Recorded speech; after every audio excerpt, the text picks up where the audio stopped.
tout bon. Bonjour à ceux qui viennent de nous rejoindre. Alors, dans cette conférence, nous allons parler des D3E, des déchets d'équipements électriques et électroniques. Alors, je vous cache pas que de prime abord, j'ai pas bien compris le rapport avec les lunettes et je me suis rendu compte que si, il y en avait un et même plusieurs d'équipements électroniques chez les opticiens. Alors pour nous en parler avec nous, il y a Pascal Lermechin, directeur du développement de Paprec D3E et Jérémy Ratabour, commercial de Paprec D3E. Alors messieurs, j'aimerais comprendre comment sont gérés aujourd'hui les équipements en fin de vie chez les fabricants et les opticiens. Pascal Lermechin. Écoutez, bonjour à tous. Merci déjà à Carole et à Julien de nous avoir invités à cette conférence. Donc c'était vraiment très très sympa.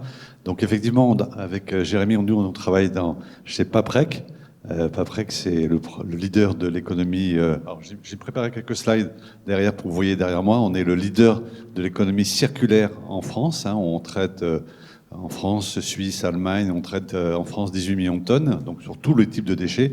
Et nous travaillons avec Jérémy dans les D3E, piles et batteries. Alors, qu'est-ce que c'est qu'un D3E? C'est un déchet d'équipement électrique et électronique. Donc effectivement, la réglementation est un peu ancienne, date de 2005.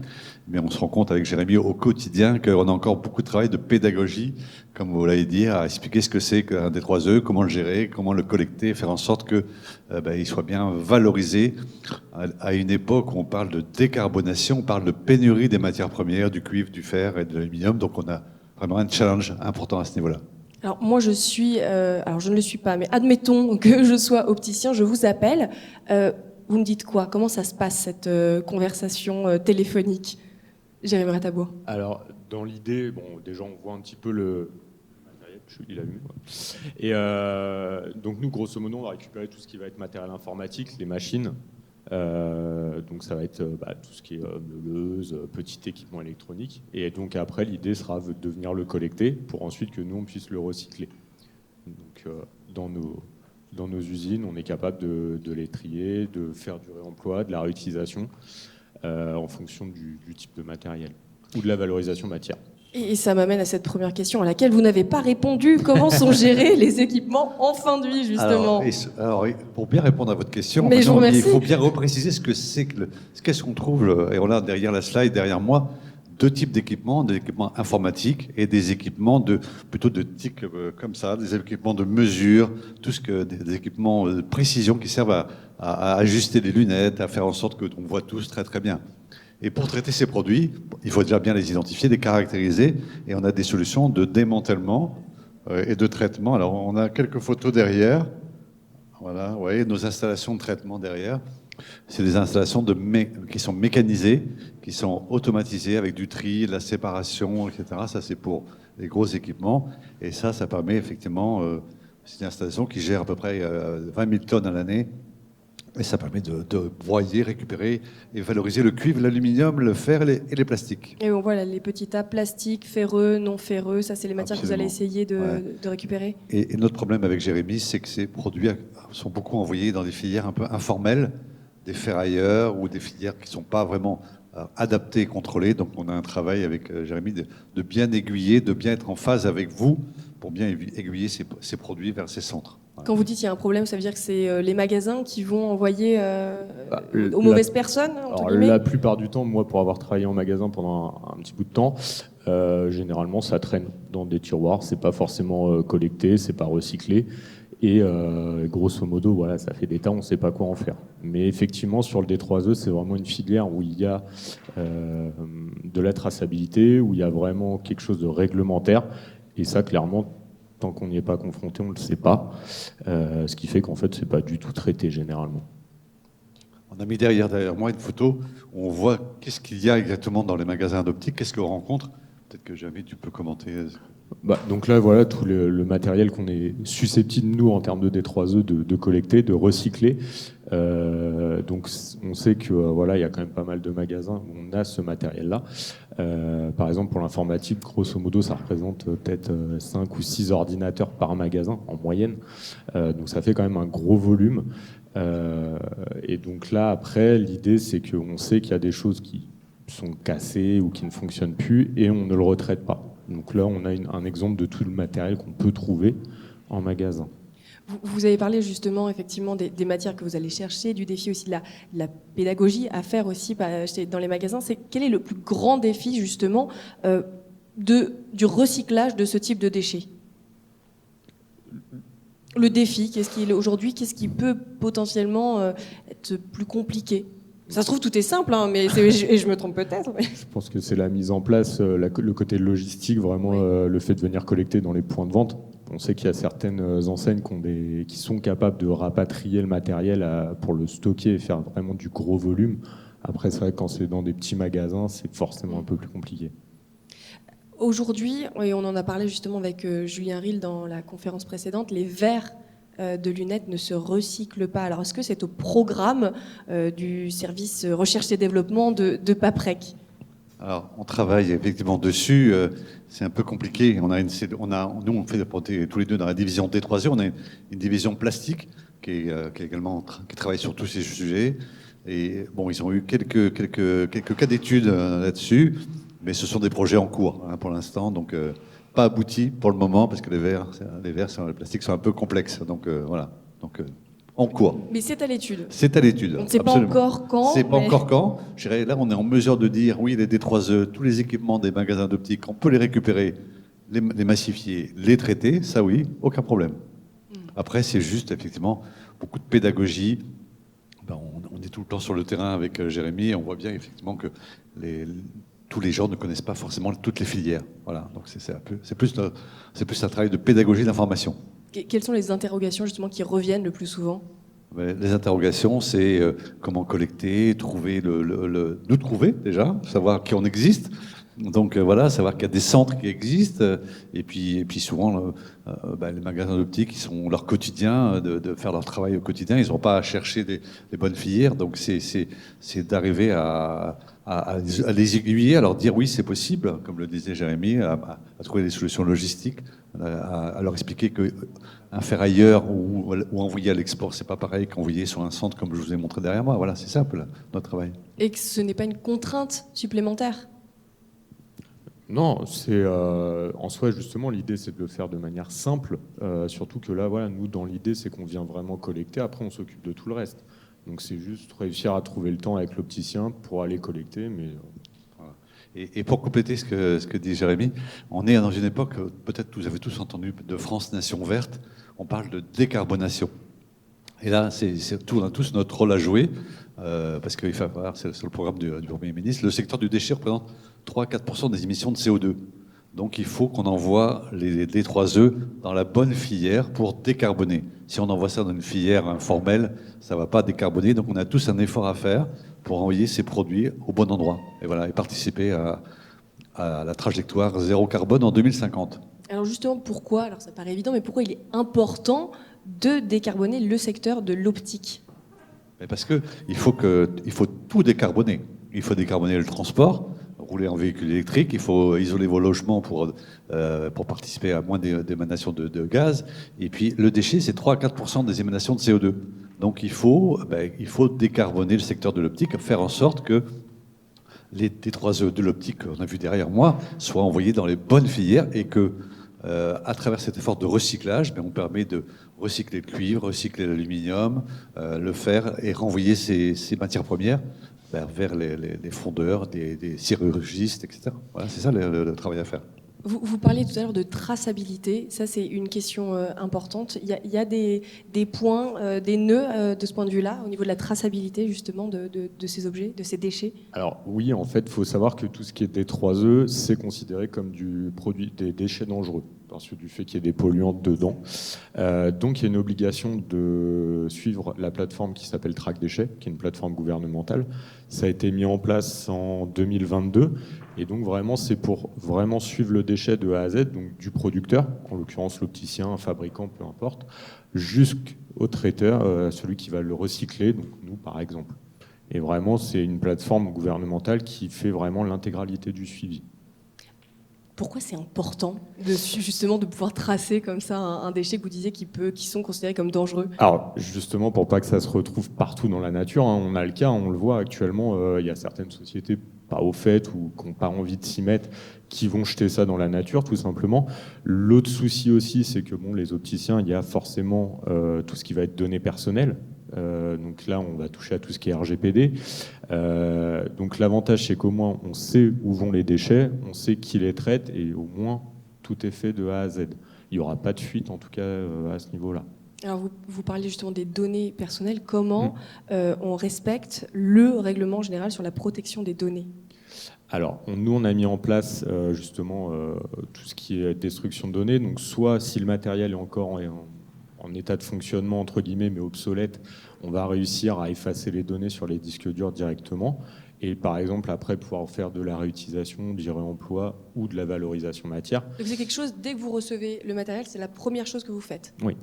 Il va être soit broyé, soit détruit, ou alors, s'il est en état, on va faire l'effacement directement. Ça fait partie des craintes, c'est des choses que peuvent émettre les opticiens, les magasins avec lesquels vous travaillez, justement, cette question de la protection des données ? Alors, la question de la protection des données, les RGPD, là, de toute façon, est de plus en plus forte. C'est pour ça que nous, on s'est adapté et qu'on a mis des choses en place. C'est qu'actuellement, effectivement, beaucoup de sociétés, tout domaine confondu, nous le demandent. Donc maintenant, on est capable de le faire complètement. Ouais, et pour compléter ce que dit Jérémy, on travaille avec des clients tellement sensibles, le CEA, Thales, etc., ou le militaire, qui ont des données très très sensibles sur ces disques durs, etc. Donc on est obligé de mettre en place une traçabilité spécifique, et donc effectivement de plus en plus, on essaie de sensibiliser nos clients à ça, à ce sujet. Là, on le voit derrière nous, il y a des chiffres qui sont assez marquants. Sur les 12 000 magasins d'optique, ça représente, tous ces déchets, 300 tonnes de D3E par an. Est-ce qu'il n'y a pas possibilité peut-être en amont de trouver des solutions ? Quelles solutions finalement pour tous ces déchets ? Alors là, après, voilà, là c'est une moyenne qu'on a fait, grosso modo en prenant à peu près le nombre d'équipements informatiques par magasin, les machines. Mais voilà, on va dire sur un changement de parc à peu près tous les 7 ans pour l'informatique, ça représente effectivement un gros volume. Alors, il n'y a pas vraiment moyen, entre guillemets, de passer outre du fait ça devient obsolète, les logiciels ne fonctionnent plus. Bon, mais peut-être pour la gestion de déchets ? Alors après, voilà, sur la gestion de déchets, par contre, le fait déjà de l'envoyer dans la bonne filière, on va effectivement pouvoir soit réutiliser certaines pièces ou en tout cas faire de la valorisation matière. Donc il y aura quand même vraiment un gain. Là, comme je l'ai mis, en valorisation matière pure, on arrive quand même à 500 tonnes de CO2 par an. Donc c'est quand même énorme en termes de valorisation et de gain au niveau de la décarbonation. Donc vous vouliez compléter, M. Oui, et ça passe aussi par ce travail-là, ça passe par une sensibilisation de tous les acteurs, comme on le fait aujourd'hui. À la fois les producteurs qui mettent ces produits sur le marché, donc ils sont la responsabilité, ce qu'on appelle une REP, responsabilité élargie du producteur. Donc les producteurs ont un rôle important. Ceux qui les distribuent, donc qui mettent, et après toutes les centrales d'optique. Donc il faut sensibiliser toute la chaîne, complètement. Voilà. Oui, parce qu'effectivement, on parlait des opticiens et lunetiers, mais les producteurs d'équipements, quelle est votre relation avec eux ? Alors, chez Paprec D3E, on a des relations très proches avec les producteurs par nature. Je dirais, on travaille avec ce qu'on appelle les éco-organismes, mais on travaille aussi avec des producteurs, que ce soit dans tout domaine. On travaille dans les distributeurs de billets, dans les fontaines à eau, dans les écrans. On travaille avec tout. Donc on a des relations très très proches avec les producteurs. On essaie de les sensibiliser et on essaie de mettre en place des contrats, ce qu'on appelle des contrats de système individuel, pour gérer en direct avec eux. Donc on a cette spécificité chez nous de pouvoir accompagner les producteurs à la traçabilité, comme l'a dit Jérémy, la collecte, la gestion des documents administratifs. Donc, on est proche des producteurs. Après, on a encore beaucoup de travail à faire à ce niveau-là dans le domaine de l'optique. Voilà. Et dans le domaine des déchets, des D3E en général, ça ne cesse d'évoluer. C'est quoi les prochaines étapes pour vous, pour Paprec aussi, votre relation aussi, vous le disiez, à toute cette chaîne de valeur. Comment vous envisagez la suite pour sensibiliser aussi le plus grand nombre ? Mais la suite de notre métier, le document France Nation Verte, on l'envisage très bien, ça va être d'améliorer les taux de recyclage, d'aller encore plus loin sur la valorisation matière, ça c'est un fait. Et aussi, on voit aussi que la réutilisation, le réemploi vont beaucoup se développer. Donc là, on travaille beaucoup avec Jérémy et les équipes pour réemployer des matières sur l'informatique ou sur des distributeurs de billets. Donc c'est vraiment une évolution de notre métier profonde qui va vers la réutilisation, le réemploi, plus de sobriété. Hein, c'est ça les prochaines étapes. Vous avez des chiffres là-dessus, justement, par rapport à la réutilisation, le réemploi de ces matières que vous traitez? Il y a des objectifs, je dirais, globalement, des éco-organismes et des systèmes individuels. On a un objectif de 5% à peu près de réemploi, de réutilisation. Donc on n'y est pas encore, mais c'est un objectif ambitieux. Je propose que laisser aussi un peu la parole au public qui est là, qui nous écoute à ce sujet des déchets, parce que je pense que c'est un sujet qui préoccupe pas mal de monde dans l'assistance. Est-ce qu'il y a des questions au sujet de ces D3E que j'ai eu l'occasion de découvrir aujourd'hui? Comment sont-ils gérés? Est-ce que vous avez des questions à ce sujet? On peut faire tourner un micro, il n'y a pas de problème. N'hésitez pas à lever la main si vous avez des questions. Vous savez tout à fait comment ça fonctionne, c'est ça? Ah, une question, je vous apporte un micro.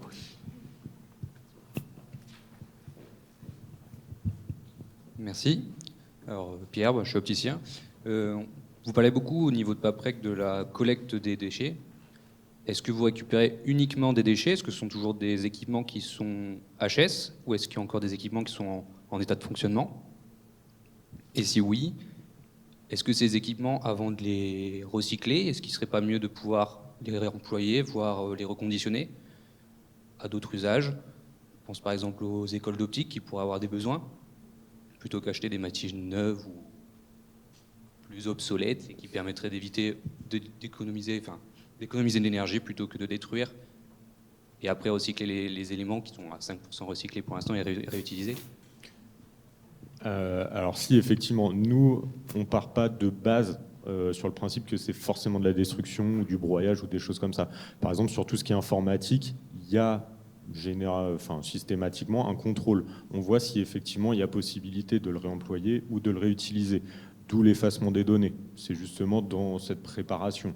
On a déjà, Pascal surtout a déjà mis en place, par exemple avec Brandt, un partenariat où justement ils déconstruisent donc dans nos locaux les machines à laver, les gros appareils pour soit garder les pièces, voire éventuellement effectivement faire du réemploi ou de la réutilisation.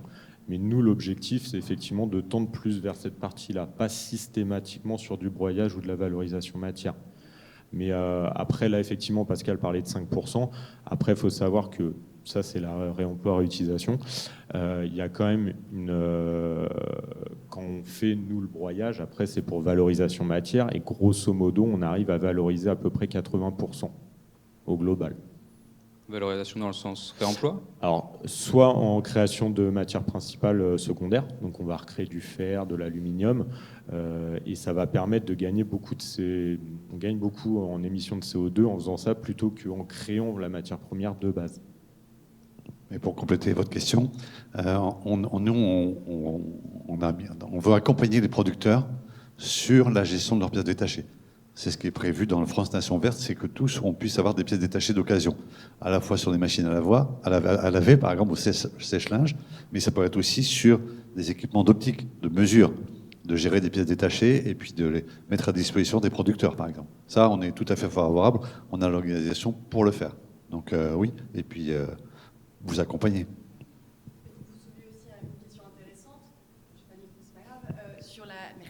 La question des écoles, est-ce que vous avez plusieurs partenaires? Est-ce que c'est des choses qui sont envisageables aussi, des partenariats avec des écoles pour mettre à disposition du matériel pour ces écoles?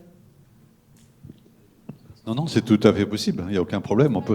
C'est pas le cas encore. Non, mais je dirais, ce qu'il faut savoir, c'est que dans le domaine de l'optique, de la lunetterie, etc., on fait très très peu de choses. Je dirais, globalement, c'est des gisements qui partent peut-être dans des filières pas des 3E, peut-être des filières ferraille, export, etc. Donc il y a besoin d'un travail de pédagogie, d'information, peut-être à mettre en place, peut-être. Et on est tout à fait OK pour vous accompagner, pas de souci. Mais je dirais qu'il y a, pour l'instant, on est le principal recycleur de D3E, nous, en France. On est dans le domaine du professionnel. Après, on voit beaucoup de distributeurs de billets, d'informatique, des choses comme ça, du matériel d'optique. On en voit très très peu. Donc, qui est très positif, il y a plein de choses à faire. Donc ça veut dire qu'il y a plein de choses à faire. Donc il y a plein de choses à faire. C'est pour ça qu'on est là. Est-ce qu'il y a d'autres questions?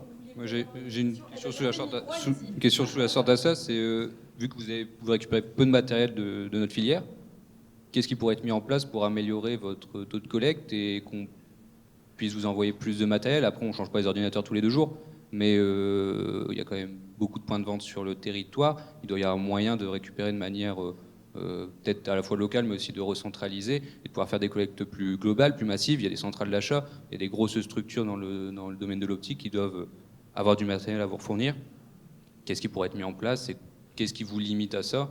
Peut-être que nous aussi, de notre côté, on ne vous connaît peut-être pas assez, on n'a peut-être pas assez de liens de connaissance. Est-ce que vous avez des pistes d'amélioration? Alors effectivement, donc, moi j'étais opticien pendant 10 ans et effectivement, clairement, je pense que c'est le manque d'information parce que le D3E, moi jusqu'à être dans le métier, j'en ai jamais entendu parler, je savais pas forcément que ça se faisait. Voilà. Mais clairement, oui, il y a beaucoup de choses à mettre en place. Il y a effectivement des réseaux d'opticiens, des centrales d'achat qui seraient potentiellement capables de récupérer le matériel, le centraliser, le stocker. Ça se fait déjà pour les lunettes, hein, clairement, pour les verres. Donc là, clairement, c'est vraiment de la pédagogie. En soi, c'est faisable. C'est pas forcément compliqué à mettre en place. Mais là, c'est vraiment une question de pédagogie et d'informer, principalement. Et pour compléter, c'est simplement, il faut qu'on se rencontre, voilà, pour dire, voilà, vous avez un besoin, on a des solutions, et voilà, que le deux se parle. Voilà, tout simplement. Justement, je vous en profite. Après que vous l'avez dit, vous l'avez présenté au début, c'est pas une petite entreprise. Est-ce que justement cette pédagogie, il y a quand même pas mal de moyens qui pourraient être mis pour mieux communiquer, peut-être aussi auprès des opticiens, auprès de tout un secteur qui aujourd'hui, on l'a vu, demande à pouvoir en bénéficier? Non, mais on communique déjà beaucoup. Hein. Je dirais, le groupe Paprec est très très présent. C'est un groupe qui fait 2,5 milliards de chiffre d'affaires. Donc sur LinkedIn, etc., vous nous voyez beaucoup. Après, il y a beaucoup de secteurs. Il y a beaucoup de thèmes sur lesquels on travaille. Le D3E, c'est téléphone portable, distributeur de billets, l'informatique, des scans, des terminaux de paiement. Donc il y a vraiment tellement de secteurs et à chaque fois, sur chacun des secteurs, la problématique est différente. Il y a une organisation, des syndicats, des producteurs, des fédérations, il y a tout un tas de choses. Et à chaque fois, c'est un travail différent qui est passionnant d'expliquer, de réexpliquer notre métier et de faire en sorte qu'on arrive à se rencontrer, à mettre en place des choses. Voilà, tout simplement. Donc, mais on fait déjà beaucoup de pubs. Hein. Mais c'est l'occasion. Voilà, c'est l'occasion aujourd'hui d'échanger. Voilà, puis on remercie effectivement Carole et Julien.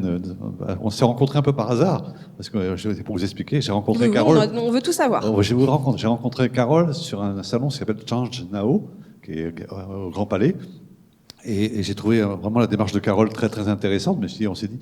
Puis Jérémy vient du monde de l'optique. Il a passé 10 ans en optique avant de nous rejoindre. On s'est dit, mais écoutez, pourquoi pas essayer de faire quelque chose, une conférence, d'en parler. Et puis on a des grandes ambitions avec Carole et Julien pour essayer de mettre en place des choses dans le domaine de l'optique, la lunetterie. Et puis voilà, on est positif. Est-ce qu'il y a d'autres questions que vous souhaiteriez poser à nos deux intervenants?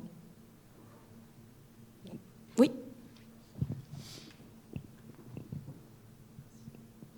Est-ce que dans les D3E, vous pourriez prendre aussi tout ce qui est matériel audio que pourraient gérer les opticiens aussi, qui font de plus en plus? Oui, le D3E, c'est quelque chose de très vaste et surtout qui évolue en permanence. Et l'audio, typiquement, peut en faire partie. Les piles auditives, tout ce qu'un opticien est capable de vendre. Mais oui, effectivement, les appareils audio, l'équipement qui peut servir à l'audio, effectivement. Oui, ça fait partie du D3E également. Non, après c'est comme pour l'optique. Hein. Pour l'instant, on n'a pas énormément de demandes à ce niveau-là parce que la filière n'est pas forcément très connue. Mais en tout cas, c'est des choses qu'on va développer, oui. Et pour compléter, dans les D3E, on a une problématique, nous, il y a beaucoup de batteries lithium, de plus en plus. On rencontre cette problématique depuis quelques années et ça génère beaucoup de problèmes d'incendie chez nous. Donc, il faut mettre en place des moyens, etc. Donc, c'est un dépolluant important qui sont contenus dans les D3E. Donc, il faut séparer et après les envoyer vers une bonne filière qui va les traiter. C'est pour ça aussi que c'est important de mettre en place une filière ensemble dans le domaine de l'optique, la lunetterie, des équipements. Voilà. Non, c'est au sens propre. C'est-à-dire quand vous avez une pile lithium qui est mal gérée, qui est un peu dégradée, elle provoque des incendies immenses. Et on a tous vu des exemples sur YouTube, etc. Donc, dans les avions, des batteries qui ont brûlé, etc. Donc, Il y en a un peu partout maintenant. Donc je pense que le domaine de l'optique, de l'instrumentation est aussi concerné. Donc il faut savoir le gérer et éviter des incendies en vrai. Une dernière question.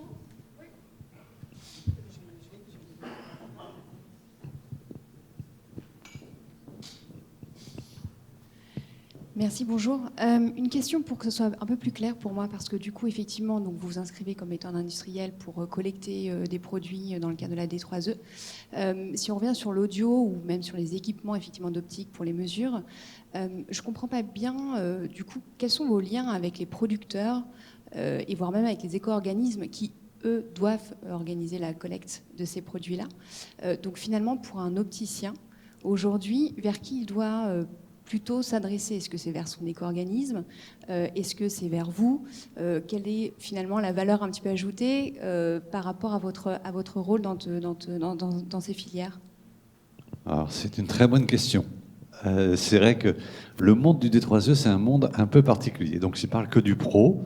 Je dirais, il y a effectivement des éco-organismes qui sont mandatés, qui existent, qui sont agréés. Et aussi, il y a les producteurs peuvent aussi mettre en place un système individuel, c'est-à-dire une gestion directe avec un PAPREC.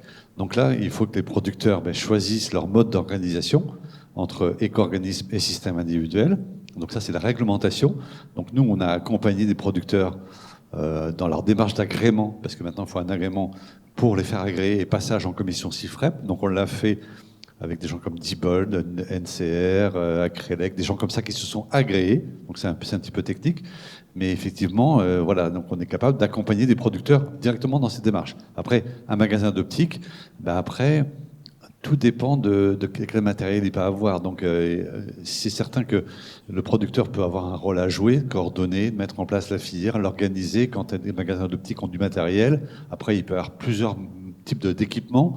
Donc tout ça, après, chaque cas est un peu spécifique au niveau des magasins. Donc après, nous, ce qu'on fait, quand on reçoit des produits in fine sur nos sites, on les déclare forcément, c'est la loi, vers un éco-organisme ou un système individuel. Voilà. Donc avant, l'éco-organisme n'intervient pas forcément parce que plusieurs producteurs, nous on offre du service que n'offrent pas les éco-organismes. On va chercher du vrac, on va chercher des choses, on fait des relevés de numéros de série. Voilà. Donc chaque cas est un peu différent.